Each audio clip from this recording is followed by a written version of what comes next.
എന്തിനാണ് ഞാൻ ഈ ഫാറ്റ് ലിവറിനെ കുറിച്ച് കൂടുതൽ സ്ട്രെസ് കൊടുത്ത് പറയുന്നത് വെച്ചാൽ, ഈ ഫാറ്റ് ലിവർ ഒറ്റ ഒരു കാര്യം കൊണ്ട് തന്നെ നമുക്ക് ഒത്തിരിയേറെ ആരോഗ്യ പ്രശ്നങ്ങൾ തുടങ്ങും. ഫാറ്റ് ലിവറിനെ ട്രീറ്റ് ചെയ്താൽ നിങ്ങളുടെ ഓട്ടോമാറ്റിക്കായിട്ട് നിങ്ങളുടെ ഷുഗറും കുറയും, എല്ലാം കുറയും.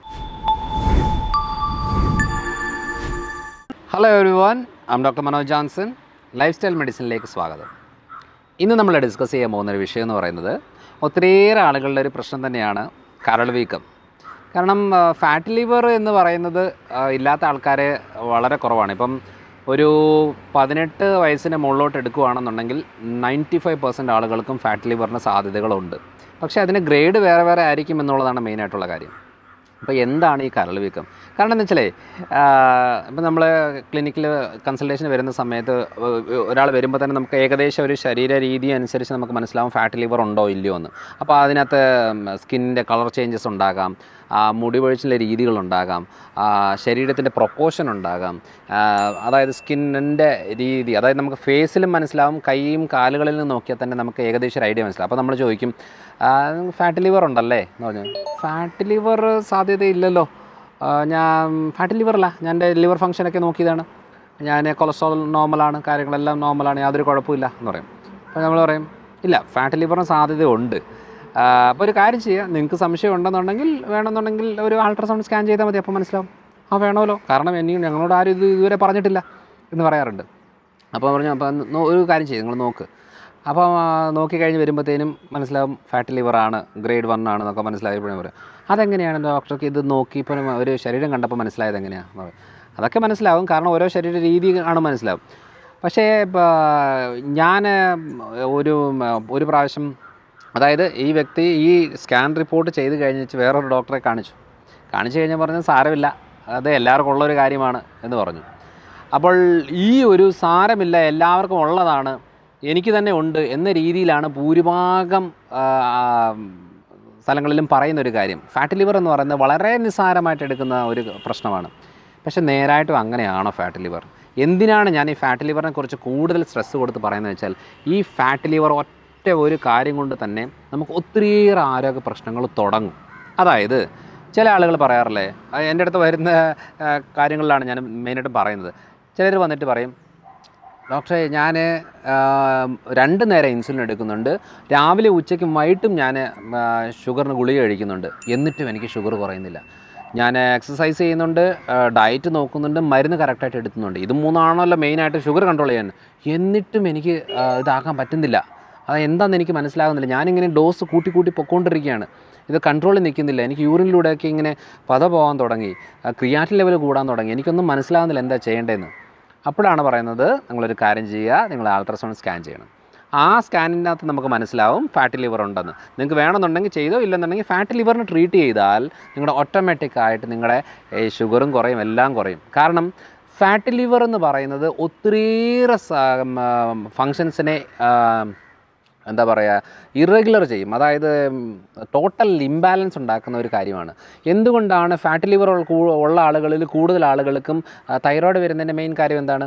നമ്മൾ തൈറോയ്ഡ് ഹോർമോൺസ് T4 T3 എന്നൊക്കെ പറയുന്നതൊക്കെ T4 കൺവേർട്ട് ചെയ്ത് T3 ആക്കി അതിനെ തൈറോയ്ഡിന് പ്രോപ്പറായിട്ട് ഫങ്ഷനിങ് ആകണം എന്നുണ്ടെങ്കിൽ ലിവർ പ്രോപ്പറായിട്ട് ഫങ്ഷൻ ചെയ്യണം. അത് ഫങ്ഷൻ ചെയ്യാതെ വരുമ്പോഴാണ് നമുക്ക് ഈ പ്രശ്നം ഉണ്ടാകുക. അതിന് നമ്മൾ ലിവർ കറക്റ്റാണോ അല്ലേ എന്നുള്ളത് നമുക്ക് വെറും SGPT SGOT നോക്കിയത് കൊണ്ടോ അല്ലെങ്കിൽ കൊളസ്ട്രോൾ, ട്രൈഗ്ലിസറൈഡ്, LDL VLDL നോക്കിയത് കൊണ്ടോ ഒന്നും മനസ്സിലാവത്തില്ല. അതിന് ശ്രദ്ധിക്കേണ്ട കാര്യം എന്താണ്? അൾട്രാസൗണ്ട് ചെയ്ത് നോക്കുമ്പോൾ നമുക്ക് മനസ്സിലാവും നിങ്ങളുടേത് മൈൽഡ് ആണോ, ഗ്രേഡ് 1 ആണോ, ഗ്രേഡ് 2 ആണോ, ഗ്രേഡ് 3 ആണോ എന്നുള്ളതാണ്. ഗ്രേഡ് 3 കഴിഞ്ഞ് സീറോസിസ് ആണ്.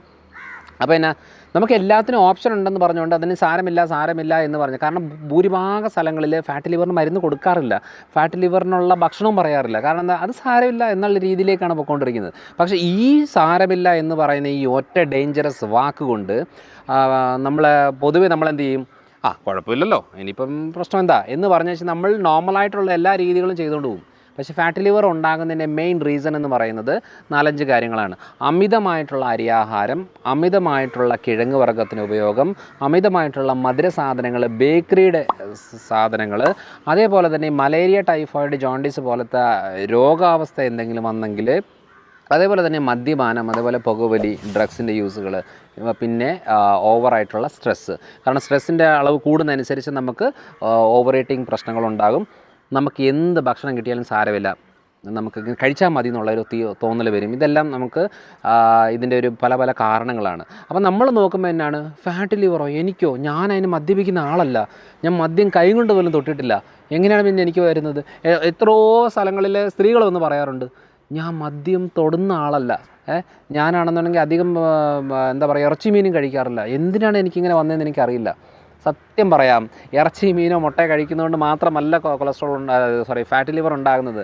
അതേപോലെ മദ്യം കഴിക്കുന്നതുകൊണ്ട് മാത്രമല്ല ഫാറ്റ് ലിവർ ഉണ്ടാകുന്നത്.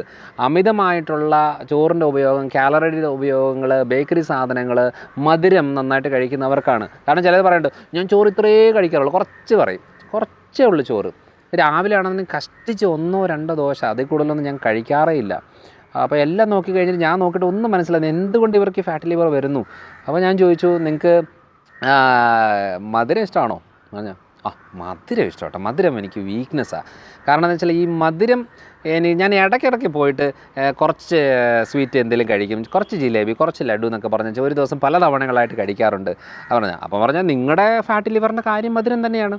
കാരണം ചോറ് കഴിച്ചാലും കിട്ടുന്ന, ഇപ്പോൾ ഒരു പാത്രം ചോറ് ഉണ്ണുമ്പോൾ കിട്ടുന്നൊരു ഗ്ലൂക്കോസ് ഒരു ലഡു കഴിച്ചാൽ കിട്ടും. പക്ഷേ ലഡു കഴിച്ചാൽ നമുക്ക് വയറെന്നറിയില്ല. പക്ഷേ എന്നാന്ന് പറഞ്ഞാൽ ആ സെയിം കാലറി, സെയിം ഗ്ലൂക്കോസ് ബോഡിയിലേക്ക് സപ്ലൈ ആയി കഴിയുമ്പോഴുള്ള കാര്യം എന്താണെന്ന് വെച്ചാൽ ഇത് കരളിൽ അടിഞ്ഞുകൂടി അതിൻ്റെ ഫങ്ഷൻസ് താറുമാറായിട്ട് ഫാറ്റ് ലിവറിലേക്ക് പോകും. പല ആളുകളുടെയും പ്രശ്നം എന്താണെന്നറിയാമോ, ഇത് എന്താണ് ഫാറ്റ് ലിവർ, അതിൻ്റെ സീരിയസ്നെസ് എന്താണെന്നുള്ള അറിയാത്തതാണ്. അതായത് മൈൽഡ് ഫാറ്റ് ലിവർ നമുക്ക് ഇപ്പോഴത്തെ ഒരു ലൈഫ് സ്റ്റൈൽ സാഹചര്യങ്ങളിൽ അധികം എക്സസൈസ് ഇല്ലാത്തതും കുറച്ച് അളവിൽ കൂടുതൽ കാർബോഹൈഡ്രേറ്റ് എടുക്കുമ്പോൾ ഉണ്ടാകുന്നൊരു കാര്യമാണ്. പക്ഷേ അത് നമ്മൾ ഉള്ളപ്പോഴേ ശ്രദ്ധിക്കണം എന്നുള്ളതേ ഉള്ളൂ. പക്ഷേ ഗ്രേഡ് 1 ഫാറ്റ് ലിവറിലേക്ക് പോകുന്നു എന്ന് പറഞ്ഞാൽ നമ്മുടെ കരളിൽ 8% കൊഴുപ്പടിഞ്ഞു കൂടുന്നു എന്നുള്ളതാണ്. ഗ്രേഡ് 2 എന്ന് പറഞ്ഞാൽ 12% കൊഴുപ്പടിഞ്ഞു കൂടുന്നു എന്നുള്ളതാണ്. ഗ്രേഡ് 3 എന്ന് പറഞ്ഞാൽ 15% കൊഴുപ്പടിഞ്ഞു കൂടുന്നതാണ്. ഗ്രേഡ് 3 കഴിഞ്ഞ് കഴിഞ്ഞാൽ ലിവർ സീറോസിസ്. കാരണം 15% കൂടുതൽ കൊഴുപ്പടിഞ്ഞു കൂടി കഴിഞ്ഞാൽ ലിവറിന് ഫങ്ഷൻ ചെയ്യാൻ പറ്റാതെ അത് ചുരുങ്ങി പോകുന്ന ഒരു അവസ്ഥയാണ് ലിവർ സീറോസിസ്. അപ്പോൾ ഇതാണ് നമ്മൾ മനസ്സിലാക്കേണ്ടത്. അപ്പം ഗ്രേഡ് 1 ആണ്, ഗ്രേഡ് 2 ആണെന്ന് അഭിമാനം കൊണ്ട് പറയുന്നത് കൊണ്ട് യാതൊരു കാര്യമില്ല. ഫാറ്റ് ലിവർ അതിപ്പോൾ എല്ലാവർക്കും ഉള്ളതല്ലേ എന്ന രീതിയിൽ പോകുമ്പോൾ എന്നാ സംഭവിക്കുന്നത് വെച്ചാൽ നമുക്ക് ഷുഗർ കൺട്രോൾ വരത്തില്ല, തൈറോയിഡിൻ്റെ പ്രശ്നങ്ങൾ കൂടും, തൈറോയ്ഡ് കൺട്രോളിൽ കിട്ടത്തില്ല. കാരണം എന്താ, തൈറോയിഡിന് മെഡിസിൻ എടുക്കുന്നുണ്ട്, ബ്ലഡ് ചെക്ക് ചെയ്യുമ്പോൾ കുഴപ്പമൊന്നുമില്ല. പക്ഷേ തൈറോയിഡിനായിട്ടുള്ള വെയിറ്റ് കൂടുന്നു, മുടിവീഴ്ച ഉണ്ടാകുന്നു, മൂഡ് സ്വിംഗ് ഉണ്ടാകുന്നു, ഫേഷ്യൽ ഹെയർസ് ഉണ്ടാകുന്നു, ഹോർമോണൽ ഇംബാലൻസ് ഉണ്ടാകുന്നു, ക്ഷീണം, ചൂട്, ഇതെല്ലാ കാര്യങ്ങളും ഉണ്ടാകുന്നത് എങ്ങനെയാണ്? ലിവർ പ്രോപ്പറായിട്ട് ഫങ്ഷൻ ആകാത്തതുകൊണ്ട് തൈറോയിഡിന് ഫങ്ഷൻ ചെയ്യാനുള്ള സാഹചര്യം കൊടുക്കുന്നില്ല. അതേപോലെ തന്നെയാണ് ഫൈബ്രോയിഡ്, യൂട്രസിലെ മുഴ, ഓവറിലെ സിസ്റ്റുകളെല്ലാം ഫാറ്റ് ലിവറിൻ്റെ ആഫ്റ്റർ എഫക്റ്റ് ആയിട്ട് ഉണ്ടാകുന്നതാണ്. ഒന്ന് ശ്രദ്ധിച്ച് നോക്കിയാൽ മതി, ഭൂരിഭാഗം സാഹചര്യങ്ങളിൽ പ്രമേഹം ഉണ്ടാകുന്നത് ഫാറ്റ് ലിവർ ഉള്ള ആളുകൾക്കാണ്. കാരണം എന്താണ്, ഈ ഫാറ്റ് ലിവർ ഇൻസുലിൻ റെസിസ്റ്റൻസിനെ കൂട്ടുകയും നമ്മൾ കഴിക്കുന്ന പോഷകങ്ങൾ, ഗ്ലൂക്കോസ് ഒന്നും സെൽസിലേക്ക് ഉള്ളിലേക്ക് പോകാതെ അതിൻ്റെ ഭാഗമായിട്ട് ഷുഗർ ലെവല് ബ്ലഡിൽ കൂടുകയും പ്രമേഹം ഉണ്ടാകുകയും ചെയ്യും. നമ്മൾ ശ്രദ്ധിക്കേണ്ട കാര്യം എന്ന് പറഞ്ഞാൽ ഫാറ്റ് ലിവർ എന്ന് പറഞ്ഞ് പല തവണ ഞാൻ റിപ്പീറ്റ് ചെയ്ത് പറയുന്നത് എന്താണെന്ന് വെച്ചാൽ നമ്മൾ ചികിത്സിച്ച് ക്ലിയർ ആക്കേണ്ടത് ഇതിനെയാണ്. കാരണം ഞാൻ എൻ്റെ ക്ലിനിക്കൽ പ്രാക്ടീസിൽ ഞാൻ മെയിനായിട്ടും 2-3 കാര്യങ്ങളെ ചെയ്യാറുള്ളൂ. ഒന്ന് ലിവർ കണ്ടീഷൻ പ്രോപ്പറാക്കുക, ഒന്ന് വയറിൻ്റെ കുടൽ കണ്ടീഷൻ പ്രോപ്പറാക്കുക, ഇനി അസ്ഥി സംബന്ധമായിട്ടുള്ള വൈറ്റമിൻ ഡി റിലേറ്റഡ് ആയിട്ടുള്ള കണ്ടീഷൻ പ്രോപ്പറാക്കുക. ഈ ലിവർ കണ്ടീഷൻ പ്രോപ്പറാക്കുമ്പോഴത്തേനും വരുന്ന മാറ്റങ്ങൾ എന്തൊക്കെയാണെന്നറിയാമോ? നമ്മുടെ വെയിറ്റ് കുറയും, വയറ് കുറയും, സ്കിന്നിൻ്റെ രീതികളൊക്കെ മാറും, ക്ലീനായി വരും. അതേപോലെ തന്നെ fat liver, diabetic, thyroid, fibroid, ഇതെല്ലാത്തിൻ്റെയും സിവിയാരിറ്റിയും കാര്യങ്ങളും കുറഞ്ഞു വരും. ഇപ്പോൾ ഈ PCOD ഫൈബ്രോയിഡൊക്കെ ചെറിയ അളവാണെന്നുണ്ടെങ്കിൽ അത് ഫുള്ളായിട്ട് ക്ലിയറായി വരും ഫാറ്റ് ലിവർ കുറയുമ്പോൾ. അതുകൊണ്ടാണ് നമ്മൾ ഓരോന്ന് ചികിത്സിക്കേണ്ട സമയം കളയേണ്ട ആവശ്യമില്ല. ലിവർ കണ്ടീഷൻ പ്രോപ്പർ ആക്കിയാൽ ഓട്ടോമാറ്റിക്കായിട്ട് ക്ലിയർ. അതുകൊണ്ടാണ് ഫാറ്റ് ലിവറിനെയാണ് ഞാൻ ഏറ്റവും കൂടുതൽ ചികിത്സിക്കുന്നത്. അപ്പോൾ എന്താണ്, നമുക്ക് 10 തരം മരുന്ന് കൊടുക്കേണ്ട ആവശ്യമില്ല, ഒരു മരുന്നിൽ തന്നെ പല കാര്യങ്ങളും നടക്കും. ഇനി കുടൽ സംബന്ധമായിട്ട് ചെയ്യുമ്പോഴാണ് നമുക്ക് ഈ കുടലിന് പ്രശ്നം ഉണ്ടോ ഇല്ലെന്ന് എങ്ങനെ തിരിച്ചറിയുക? നെഞ്ചരിച്ചിൽ, പുളിച്ചേട്ടൽ, വയറ് കമ്പിക്കുന്ന രീതിയിലുള്ള കാര്യങ്ങൾ, ഗ്യാസ്, ഏമ്പക്കം, കീഴ്വായു, ഇങ്ങനെ പല രീതിയിൽ, മുടിപൊഴിച്ചിൽ, സ്കിന്നിൻ്റെ റാഷസ്, ചൊറിച്ചിലായിട്ട് വരുന്നത്, ഇതെല്ലാം കുടൽ സംബന്ധമായിട്ടുള്ള കാര്യമാണ്. അപ്പോൾ അതിന് ഒരെണ്ണം ചികിത്സിച്ചാൽ തന്നെ ഭൂരിഭാഗം പ്രശ്നങ്ങൾ ക്ലിയർ ആവും. അപ്പോൾ അതേപോലെ തന്നെ വേറൊരു കാര്യമാണ് അസ്ഥി സംബന്ധമായിട്ടുള്ള പ്രശ്നങ്ങൾ, കഴുത്ത് വേദന, നടുവേദന, ഡിസ്കിൻ്റെ പ്രശ്നങ്ങൾ, സയാറ്റിക്, നടുവിന് താഴോട്ടുള്ള പ്രശ്നങ്ങൾ, കാലിന് മസിൽസിൻ്റെ ബുദ്ധിമുട്ടുകൾ, കാലിന് കട്ടുകഴപ്പ്, വേദന, പ്രയാസങ്ങളെല്ലാം പറയുന്നത് വൈറ്റമിൻ ഡി, കാൽസ്യം, ഗ്ലൂക്കോസമൈൻ എന്ന് പറയുന്ന കുറച്ച് പോഷകങ്ങളുടെ വേരിയേഷൻ കൊണ്ടാണ് ഏറ്റവും കൂടുതൽ ഉണ്ടാകുന്നത്. നമ്മളെല്ലാം ഡിസ്കിൻ്റെ പ്രശ്നമാണെന്ന് പറഞ്ഞ് കിഴി വെക്കാറുണ്ട്, തിരുമിക്കാറുണ്ട്, ഫിസിയോതെറാപ്പി ചെയ്യാറുണ്ട്, വേദന സംഹാരി കഴിക്കാറുണ്ട്, കാൽസ്യം കഴിക്കുക, എല്ലാം ചെയ്യാറുണ്ട്. എന്നാൽ ബേസിക്കായിട്ട് ചെയ്യുന്ന കാര്യം vitamin D combination, vitamin D, calcium, magnesium, vitamin B12 ഈ 4 കോമ്പിനേഷൻ, ഗ്ലൂക്കോസമൈൻ, ഇങ്ങനൊരു കോമ്പിനേഷനിലൂടെ നമ്മൾ സപ്ലൈ ചെയ്ത് കഴിഞ്ഞാൽ നമ്മുടെ ഭൂരിഭാഗം അസ്ഥി സംബന്ധമായിട്ടുള്ള പ്രശ്നങ്ങൾ, മസിൽ സംബന്ധമായിട്ടുള്ള പ്രശ്നങ്ങൾ ക്ലിയർ ആകും. അതുമായി നമ്മൾ ശ്രദ്ധിക്കേണ്ട കാര്യം നമ്മുടെ റൂട്ട് കോസ്, റിയൽ കോസ് എന്താണെന്നുള്ളത് മനസ്സിലാക്കി അതിൻ്റെ ഭാഗമായിട്ട് ചികിത്സിക്കുകയാണെന്നുണ്ടെങ്കിൽ നമുക്ക് 10 തരം മരുന്നുകൾ, 10 തരം രോഗങ്ങൾക്ക് ചികിത്സിക്കേണ്ട ആവശ്യം വരത്തില്ല. അതാണ് വളരെ സിമ്പിൾ. അതുകൊണ്ട് ഫാറ്റ് ലിവർ എന്ന് പറയുന്ന ഒരു കണ്ടീഷൻ ട്രീറ്റ് ചെയ്തുകൊണ്ട് മാത്രം ഞാൻ പലപ്പോഴും പേഷ്യൻസിനോട് പറയുന്ന കാര്യം എന്താണെന്ന് വെച്ചാൽ അവർ പറയാറുണ്ട് എനിക്കതാണ് അതാണ് കുറേ പ്രശ്നം പറയുന്നുണ്ട്. അപ്പോൾ ഞാൻ പറയാം ഓക്കെ, അപ്പോൾ നിങ്ങളുടെ ലിവറാണ് കുഴപ്പം. അല്ല, ലിവറിന് എനിക്ക് കുഴപ്പമൊന്നുമില്ല, എനിക്ക് ഇതൊക്കെയാണ് കുഴപ്പം. ഓക്കെ, സാരമില്ല, ഒരു കാര്യം ചെയ്യാം, ഞാൻ ഒരു മരുന്ന് തരാം. അപ്പം മെഡിസിനൊക്കെ കൊടുത്തു കഴിഞ്ഞിട്ട് അവർ ഒരു 2 ആഴ്ച കഴിഞ്ഞിട്ട് വീണ്ടും വരും. അതിന് പറയും ഡോക്ടർ എൻ്റെ എന്താ പറയുക വെയിറ്റ് കുറഞ്ഞു, വയറ് കുറഞ്ഞു, തൈറോയിഡിൻ്റെ പ്രശ്നങ്ങൾക്ക് നല്ല മാറ്റം വന്നു എന്നൊക്കെ പറഞ്ഞ് പല രീതിയിൽ പറയാറുണ്ട്.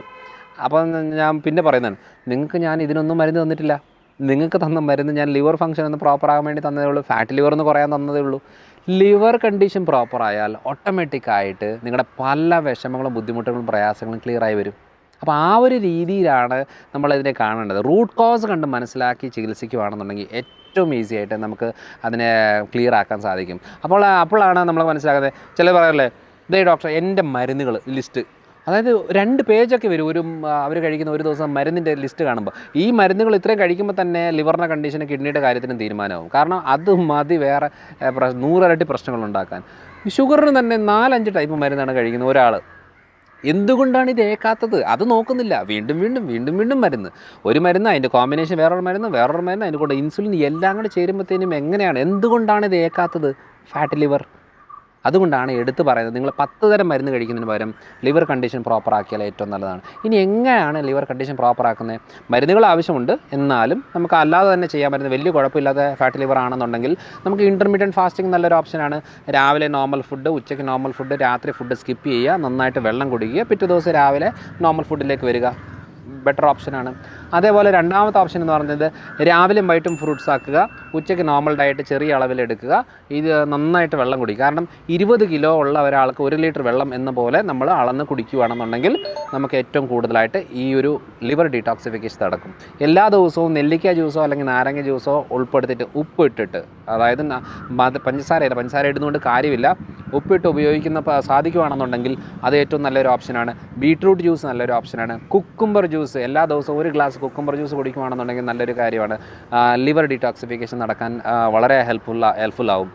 അതേപോലെ എല്ലാ ദിവസവും നമ്മൾ ഏതെങ്കിലും രീതിയിലുള്ള ചീര തോരൻ ഐറ്റംസ്, അതായത് നമ്മളെ ഇലക്കറികൾ, അത് ചീരയാകാം, അല്ലെന്നുണ്ടെങ്കിൽ മുരിങ്ങയിലയാവാം, എന്തുമായാലും അതുകൂടെ.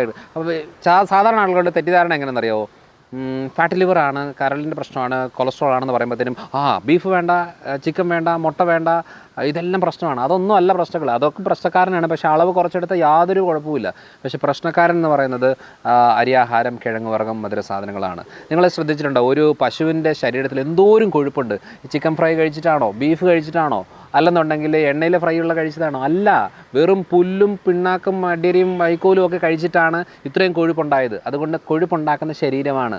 അപ്പോൾ ഈ കൊഴുപ്പിൻ്റെ റോ മെറ്റീരിയലായിട്ട് നമ്മൾ സപ്ലൈ ചെയ്യുന്നത് ഇതേപോലത്തെ അരിയാഹാരം, കിഴങ്ങ് വർഗ്ഗം, മധുര സാധനമാണ്. അതിൻ്റെ അളവ് കുറയ്ക്കുകയാണെന്നുണ്ടെങ്കിൽ ഓട്ടോമാറ്റിക്കായിട്ട് ഫാറ്റ് ലിവർ കുറയും, നിങ്ങളുടെ വെയിറ്റ് കുറയും. ഒത്തിരി ആളുകൾ വിളിച്ച് പറയാറുണ്ട്, ഡോക്ടറെ ഞാൻ വീഡിയോ കണ്ടിട്ട് ഡോക്ടറുടെ ഡയറ്റ് ഫോളോ ചെയ്തിട്ട് ഇപ്പം 1 മാസം കൊണ്ട് തന്നെ എനിക്ക് 6 കിലോ കുറഞ്ഞു എന്നൊക്കെ പലരും പറയാറുണ്ട്. ഒരാൾ 1.5 മാസം കൊണ്ട് 14 കിലോ കുറഞ്ഞു. വളരെ സിമ്പിളാണ്, ഇതൊന്നും വലിയൊരു കാര്യമൊന്നുമില്ല. അതിന് വേണ്ടിയിട്ട് പൊടി കലക്കി കുടിക്കേണ്ട ആവശ്യമില്ല, പട്ടിണി കിടക്കേണ്ട ആവശ്യമില്ല. നമുക്ക് വയറ് നിറയെ കഴിച്ചുകൊണ്ട് നമുക്ക് വെയിറ്റ് കുറയ്ക്കാൻ സാധിക്കും. കാരണം എന്താ? ഫാറ്റ് ലിവർ കുറഞ്ഞാൽ മതി, ക്ലിയർ ആവും. ഇതാണ് അതിൻ്റെ യഥാർത്ഥ കാരണം. അപ്പോൾ അടുത്ത തവണ അടുത്തൊരു വീഡിയോ ആയിട്ട് വരാം.